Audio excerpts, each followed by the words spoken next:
Hello everybody and welcome back to this Let's Play of Idle Days.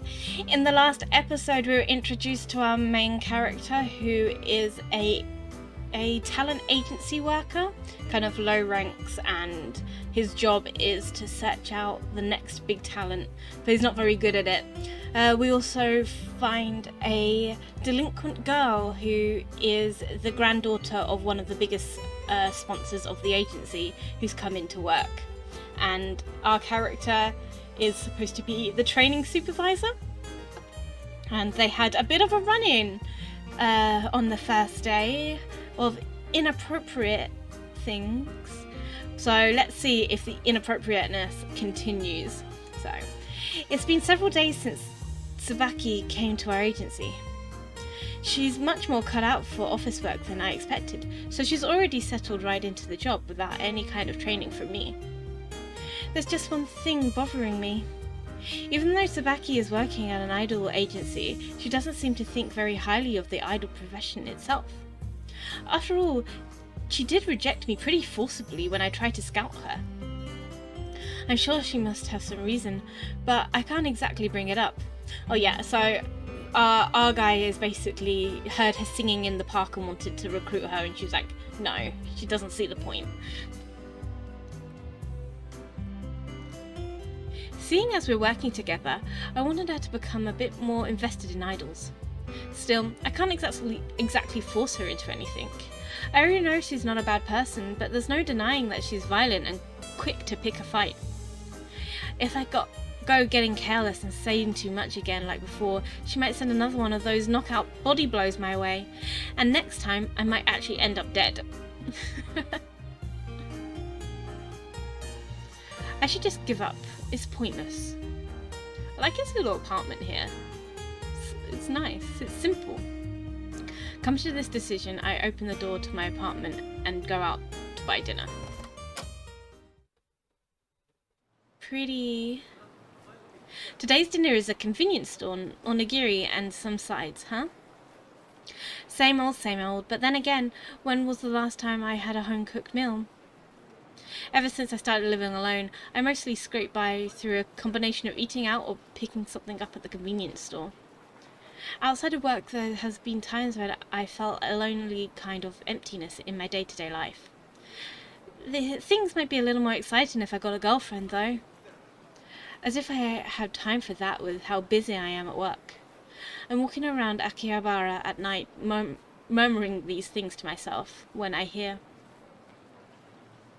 "Help!" Oh, that was supposed to be a man. A man could have a high-pitched voice, I guess. Help! I catch the sound of a man crying outside from a side alley. What? The guy sounds desperate. It's definitely not the kind of thing you hear every day. I don't want to get dragged into anything, but I can't just walk away either. Making up my mind, I fling away the bag of food I just got at the convenience store and start running towards the alley. Hold up. Don't fling away good food. Has he finished eating the food? Then that's fine. Do throw that away appropriately. But if it's still got food, don't throw it away. It's wasteful. That's Jellybean's tip of the day. Down a dark alley, this is always good. Ugh, there she is. Please, forgive me. Forgive you? You're talking to the wrong girl. Isn't there someone else you should be begging for forgiveness? At least, as I enter the alley, I'm struck dumb by the unexpected scene unfolding in front of me. Tsubaki is grabbing a man by the scruff of the neck while fixing him with a cutting glare. What's more, the man looks like he's been hit recently. He's in pretty bad shape. Wait, Tsubaki, what are you doing? Oh, it's you. Isn't it obvious? I'm teaching this bastard a lesson. That's nice. I'm about to say, what do you mean, this bastard, when I stop short. The figure of a girl wearing a maid outfit from a popular maid cafe appears behind Tsubaki. Her clothes disheveled, the girl looks frightened as she tries to use Tsubaki for cover. It's not hard to understand what must have transpired. Yes. See, I'm growing more and more fond of Tsubaki as a strong female, independent woman character. Hang on. Did he assault her? He tried. If I hadn't been passing by, who knows what would have happened? Go to hell! Oh, creep. Though still in Tsubaki's grip, the man wriggles in an attempt to escape. Despite the man's efforts, Tsubaki's hold on him is so strong that she doesn't give an inch. You just don't know when to give up, do you? You think you can just run away after you try to assault a girl? You better learn from this. Don't you ever try that crap again. Tsubaki says this in a nicer tone that turns to me unexpectedly. Hey, you. Do you mind calling the cops?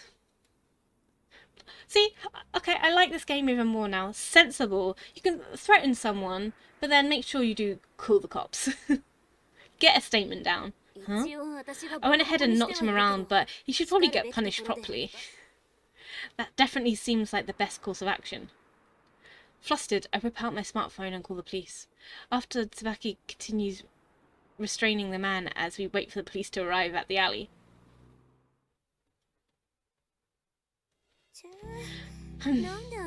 What were they questioning me for? It was already past 3 in the morning when the cops left us to go after questioning us at a nearby police station. What did you expect? They said you went too far to call it self-defense. Technically, they said it's considered emergency assistance if you're trying to protect a third party's rights. Thanks to the testimony of the female victim working at the maid cafe, together with the footage from the security cameras in the alley, the police were able to confirm what really happened. Still, you might get a warning or even charged if you take the emergency assistance thing too far. Tsubaki came pretty close this time, to be honest. She just barely avoided getting arrested. It's fine to help people, but you could maybe not go overboard? I got it, and thanks for having me back earlier. You really helped me out. Well, I wasn't about to leave my new coworker I wasn't about to let my new coworker get sent off to prison. From what I picked up when we were getting questioned, it sounds like this isn't the first or even the second time that Tsubaki's gotten in trouble with the... Is that what it was said? Hold on. With the police. Okay, maybe I'm crazy. She's been warned or questioned about several cases of assault and battery before, making her well known among the police. Though actually, it seems like Tsubaki was found innocent in most of these cases. Tsubaki was usually trying to help someone, just like this time. The police might be a little bitter about everything, but I didn't hear any of them try to badmouth her. By the way, why were you running around that alley earlier? Oh, I heard a guy shouting, so I thought I should go help. I never would have imagined that the guy would turn out to be the guilty one, though. Really? I guess I was kind of wrong about you. You got guts. Yeah, you run onto dark alleys when you hear screaming. That's kind of weird. Hearing her say that with a smile on her face, I feel something stir slightly inside me. Ew. It hasn't been more than a few days and she's already opened up to me this much. I feel a tugging sensation deep in my chest at the sight of her girlish grin. I shrug, trying to shake off the feeling. Hang on, why were you walking around so late at night, Tsubaki? I ask her this in an attempt to change the subject. There's no rule that says she's not allowed to walk around late at night, so I'm just making small talk. At least this is what I meant to be. Tsubaki's face suddenly turns serious as she looks down on the ground. Tsubaki? I got kicked out, you know, from the apartment I was living in. I didn't have anywhere to go, so I was just wandering around. What? What do you mean you got kicked out? Well, see, the guy next door was always blasting heavy metal music night after night. It was bothering other people too, so I decked him. Just, you know, don't use your words or anything. Fists are easier. You mean you got violent again? But did she really get kicked out just for that? Obviously, what she did was wrong, but it doesn't sound like the other person was blameless. Turns out that the guy hit was the son of the rich family. Next second, I'm being told to pack my things and get out. Oh, I see. I go along with her reflectively, then heave a deep sigh.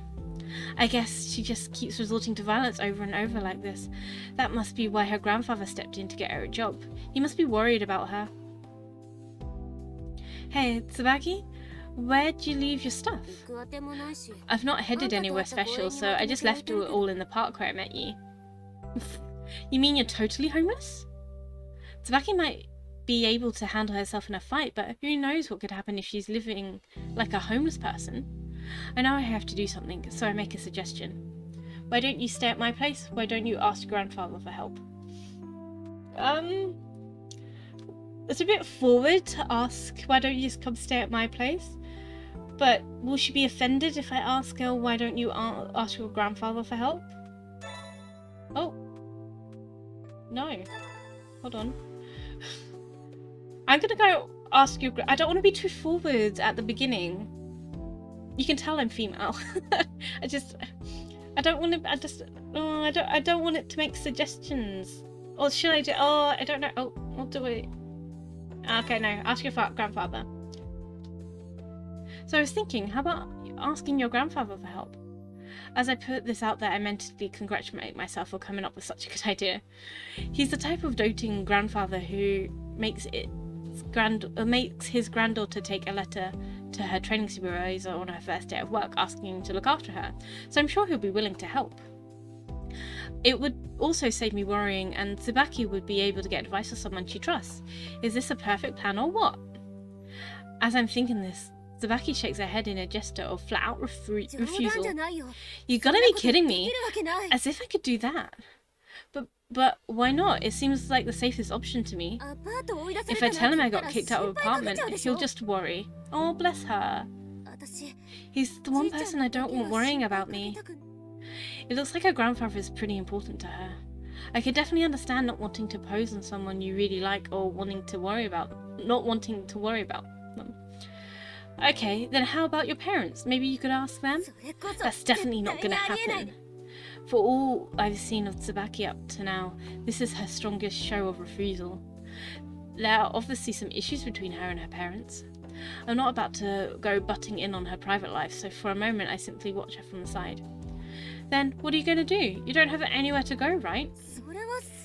Yeah, but... Tsubaki seems indecisive, looking at her from the corner of my eye. I pull out my smartphone and enter a phone number. First, I need to find her somewhere to stay tonight. You're calling someone? Who? Your grandfather. I'll explain the situation and ask if he can help. Oh, I don't think you should be doing that. I thought he could be an emergency contact if anything came up, so I made a note of his phone number from the envelope before. As I thank my past self for making the rare decision to open up the note app several days ago, I hear my phone dialing the number. Wait, who said you could do that? Like, that's such an invasion of privacy. She said she didn't want to involve her grandfather, so why are you just going to phone her grandfather? She doesn't... She can say whatever she likes. As Tsubuki's training supervisor, it's my responsibility to make sure nothing bad happens to her. Our relationship must be going down now. You can't just invite her to your house. Hey, what'd Grandpa say? Tsubaki directs the question to me as I get off the phone. For a moment I don't know what to say, then I decide to pass on her grandfather's message. Don't freak out, okay? He asked me to let you stay at my place. Huh? What? Tsubaki definitely freaking out, but I'm feeling the same way. Letting your young granddaughter stay at a guy's place is definitely definitely not normal, whichever way you look at it. No, it's a bit strange, a little bit strange. But Tsubaki's grandfather seems to trust me for some reason. You've been telling your grandfather a lot about me lately, haven't you? Oh, that's cute. He doesn't seem like a bad guy. That's the thing. That's that kind of thing. Or I think maybe I can trust him a little. Thanks to Tsubaki's update, her grandfather's opinion of me must have gone up without me knowing it. It's not like that. I was trying to make you look good or anything. Alright? I know, but I have to do what our sponsor tells me to do. I'm just office staff, so I don't have the option of going against our sponsors. Still, if Tsubaki was serious against it, I could probably refuse. If anything, I'm almost hoping she will be. Just the thought of letting our sponsor's granddaughter stay with me makes my head hurt. But then Tsubaki surprised me with her reaction. Fine, if that's what Grandpa wants, that's what I'll do. Huh? Why? What are you acting all surprised about? No, it's just, are you really okay with this? I know I'm mentoring you at work, but you'd still be staying with a guy you barely know. Of course, I'm not okay with it. Getting told that to my face hurts about as much as one would expect. I don't understand, but you're the one who proposed that it wouldn't be okay. It's so silly. Man logic. Couldn't she at least be a bit more subtle? But I feel like I can trust you. Anyway, I've got nowhere else to go. Bless her. Tsubaki says this with a shrug, eyeing her from the side. I heave a small sigh as I imagine how much trouble this is going to be. Ooh, house guest. I'm letting Tsubaki stay at my place, so I start by cleaning up before anything else. It's a bachelor's pad, so of course there are things lying around here that I wouldn't want a girl to see. I feel bad about keeping Tsubaki waiting outside so long, but this kind of ritual I have to go through before inviting any guest over. I told you not to worry about it. Tsubaki says this is an exasperated tone. She finally steps through the doorway, but there's no way I could not worry. God, it sounds like my boyfriend. Like, anytime we have guests over, even if the place is relatively clean and tidy, he has to go around and tidy and clean and do it all again. And personally, I'm not a cleaner. I don't have that trait. I don't like cleaning. But he'll go around and make sure everything is in the right place, and it drives me insane. To start with, this is my first ever time inviting a girl over. She can at least let me do this much, can't she? Bit extreme though. The shower's over there and the toilet's right next to it. The kitchen's pretty cramped, but well, feel free to use it if you want to eat something. Thank you. I know I just got here, but can I use the shower? I've got some blood on my hands when I beat up that molester, and it's kind of gross. It's kind of gross. Do you have to say disturbing stuff like that? I like her. You wouldn't need to wash off blood in the first place if you lived a normal life like everyone else. Of course, I've no reason to tell her no, so I give Tsubaki a bath towel, lead her to the bathroom and close the door. Soon enough I hear the sound of clothes rustling and my nerves go through the roof. A naked girl, hey? I try not to think about it, but if I were to sneak a peek into the bathroom right now, I'd be able to see Tsubaki naked, as the day she was born. What a weird way of phrasing that. Not that I would ever do something like that. Of course you wouldn't, creep. She'd probably cave in my stomach with one of those knockout body blows the second I peek through the door. I'd rather not risk that, and more importantly, she came here because she trusted me. Yes, don't peek on her, you pervert! I'm not about to betray that trust, so I shake off those wicked fantasies. Wicked fantasies. Wicked fantasies. Oh, brain, come on. We're doing well. I'm beat. I want to hurry up and lie down, but I have to let Tsubaki take the bed after all. I'm not going to make a girl sleep on the floor. Equality. Now that I think of it, there should be a spare futon I never got around to using in the closet. With this in mind, I check the closet and lay out the futon. I got it cheap, so it's pretty ragged, but it should be good enough to lie down on. Ah, this futon feels great. I flop down on the futon and look back absent-mindedly on the day's events. Things were going fine until the sun went down, but last night turned out to be the worst in recent memory. I'll probably remember those eventful few hours for the rest of my life. I'll think about how we're going to find Tsubaki's a place to live tomorrow. I'm done for today. Having reached the limits of exhaustion, my body leads me off into sleep. It doesn't take long for me to give in to a pleasant drowsiness. Pleasant drowsiness. Nah? My eyes fly open as my phone alarm goes off. I slept like a log. Yesterday was my first time getting questioned by the police, so it must have been exhausting from all of it. I must have been exhausted from all of it. I look around the room, but Tsubaki's nowhere to be seen. Did she go buy breakfast or something? That would be convenient, I think to myself. I went straight to sleep last night without even taking a shower first, so I feel like my whole body reeks of sweat. My head's still groggy as well, so maybe I'll wash my hair too, to get some life back into me. Oh! Oh, okay. That's not what we were expecting. What? Huh? As I opened the bathroom door, the sight of Tsubaki getting changed burst into my view. Cute underwear though. It's pretty. I like the colour. Catching a glimpse of her underwear and bare skin in various states of undress, I feel weirdly turned on. Wait. Wait, what? Don't tell me you've been taking a shower since last night. As if! I was just taking a morning shower. And how long are you going to keep standing there? Hurry up and get out, idiot. Oh, and gets a slap. She gives me my left cheek a powerful slap, sending me flying with absurd ease. Yeah, why are you still staring? Once you see that, you stop. It'll be ingrained into your mind anyway. I hear the door slam shut with a bang, groaning as I slowly lift myself. In romantic comedies, this sort of situation is considered fan service, but I think I could do without it. I wonder if this was actually put in for fan service. It was kind of funny. Sometime later, Tsubaki's finished getting dressed and steps out of the bathroom. She looks annoyed, but I'm the one who should be complaining. Ugh, sorry for catching you changing. That was my fault. Well, clearly. But wasn't it just bad timing? I'm not sure it's warranted being slapped like that. Sorry, I kind of lost it. It looks like Tsubaki also understands that I didn't do it on purpose. I guess that's why she's apologising like this for slapping me. Still, she can't hide her resentment at being seen naked. It was an accident, just an accident, so let's both forget about the whole thing. Sound good? Not that it needs confirming, but what happened was clearly an accident.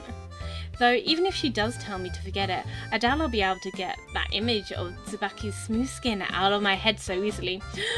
Creepy. I love how creepy. If I told her, I'm sure she'd slap me hard enough this time to break my neck. Why would you tell her that? It's just creepy. Last time was the left cheek, so I guess the right cheek is up next. No, not now. It's not the time to imagine this. Does he want to be slapped? Is that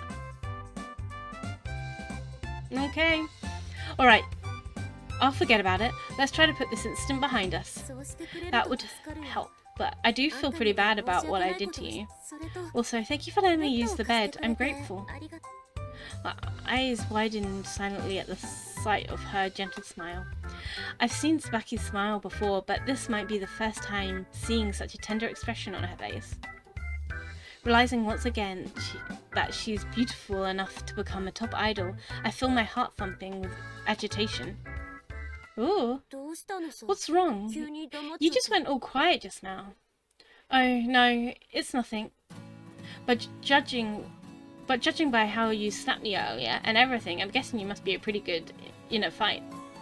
Last night when we ended up getting questioned by the police, Tsubaki knocked around that thug without even breaking a sweat. Then there was the incident that got her kicked out of her apartment. That all started because she beat the guy next door to a pulp for being too loud. Obviously, resorting to violence is wrong, but I also feel a childish curiosity about how she got so tough. Did you take lessons, like martial arts or something? Yeah, I guess. I did take kendo lessons for a while. The assistant instructor wore these weird clothes. She was a woman, but she was crazy strong. According to Tsubaki, the assistant coach usually wore a suit of armor, medieval style. If it were me, I'm not sure I'd want to train at a dojo that employed someone so eccentric. I stopped going to that dojo after assistant instructor left, but I think that's what I learned there came in handy. Kendo, huh? Though, in your case, I feel like you could beat anyone up with your bare hands. That's probably true. I mean, you can't always have a weapon handy. If you're gonna defend someone, you've got to be strong enough to fight without a weapon. I'm struck by how casually she says this, as though she was serving in some kind of army. I get that defending something requires strength, but those kinds of situations are pretty rare. I guess I got in real life fights too. All I did in high school was get into fights every day, and I'd get attacked pretty often in the streets at night. I always gave back what I got though. Now she's talking like she's a protagonist of a manga about delinquent teens. If all she did was get into fights every day in this day and age, just what kind of crazy high school did she go to? Why do you get into fights all the time? Doesn't that just make your parents and everyone worried? Who cares about thy parents? The words come spilling out under her breath, her face clouding over her suddenly. It looks like any mention of her parents is taboo around her. I wonder if someone happened between them. I wonder if they're dead and like her grandparents took care of her, and that's why she's like, I don't care about my parents, because her parents gave her to her grandparents or something like that. That's a theory. That's one of my theories. It looks like any mention of parents is taboo around her. I wonder if something happened between them. I was taking down bullies left and right, along with the kids he shook people down for money. That's the only reason I ended up becoming a target. I nod in understanding, then casually bring up something I've been wondering about. Hey, can I ask you something? So, about your last job, why'd they let you go? You're gonna ask me about that? You really lack tact, you know. Oh no, it's fine if you don't want to talk about it. Well, whatever. It's not like I'll get anything out of hiding it. Shrugging, she starts to talk, practically spitting out the words. See, my boss at my last job was total garbage. Even though he had a wife and kids, he'd get handsy with me, with the younger girls working there. Oh, creep. And then, you know, he'd use his position to pressure them. A lot of girls actually ended up getting victimized, and I just couldn't take it anymore. So that's what happened. So that's what made you go berserk then? I don't regret it. The bastard had it coming. Aside from the part about resorting to violence, she does have a point. Tsubaki isn't a bad person at heart, so I never understood why a girl like her would always get into fights. She's not, she's protecting people. But looking back on last night's incidents and hearing what she said just now, I've come to a realization. She's just doing what she thinks is right. It's just the way she goes about it. Well, it's just the way she goes about it. That's a little extreme. Earlier I thought that she sounded like some delinquent protagonist out of a manga, but now I think that might have been right on the money. She has her rowdy delinquent side, but her heart is in the right place. It's like they say strength without justice is powerless, so too is justice without strength. The punctuation in this is a little difficult to read. What? It's a quote from a famous adventure manga. If you're interested, you can read the one on the shelf over there. I'll pass. But wait, you're not an otaku, are you? Weren't you quoting from lines from manga before, too? The ones I mentioned are just common knowledge. Wouldn't it be weirder if someone didn't know them? Wow, that already sounds like something an otaku would say.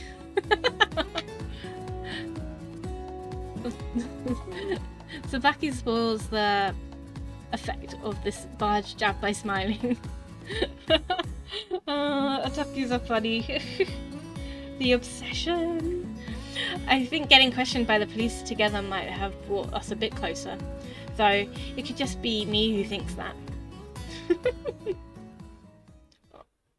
So obsessed. Ooh, this looks pretty. It's been several days since Tsubaki and I started our strange new life together. I thought she'd look for her next apartment and move out right away, but things haven't turned out like I was expecting. Part of it is that she hasn't found any places that catch her eye, but it also looks like she's gotten comfortable in her apartment, in my apartment even. I should be happy about this, right? Hey, wait, where should I put this equipment again? Oh right, you can just put it over there. Well, you could put all that together in this corner. Jeez, what are you doing daydreaming on the job? My shoulders sag as Tsubaki turns her exasperation to me. Tsubaki and I are together at an amusement park today. Of course, it's nothing so nice as a date. Some of our idols have a live show here, so we got roped into moving everything afterwards. They're not well-known idols, but the show drew enough of a crowd to call it a full house. When I see all those people in the audience showering at idols with applause, I feel glad I chose this job. Several hours have passed since the show ended, but the audience and the idols have left the park. It's just beginning to empty of people. Left behind as the cleanup crew, Tsubaki and I are putting away all the chairs and equipment that we used during the show. So, I was just thinking about something. Where are you now? You sure you're not just saying that so you can slack off? Oh, come on. You think I'd do something like that? You're right. You don't have what it takes to slack off. I want to ask her what that's supposed to mean, but I decided to take it as a compliment for now. Is this flirting? Are they flirting? Cute. Still, the fact that I'm standing here shooting the breeze with Tsubaki means we've made some major progress, right? At first I found it hard to get close to her. It didn't help that I was always on pins and needles around her, since she gave off this image of being a violent delinquent. I don't know if it's because of my change of heart or because Tsubaki met me halfway, but I feel satisfied at the change between us as I continue cleaning.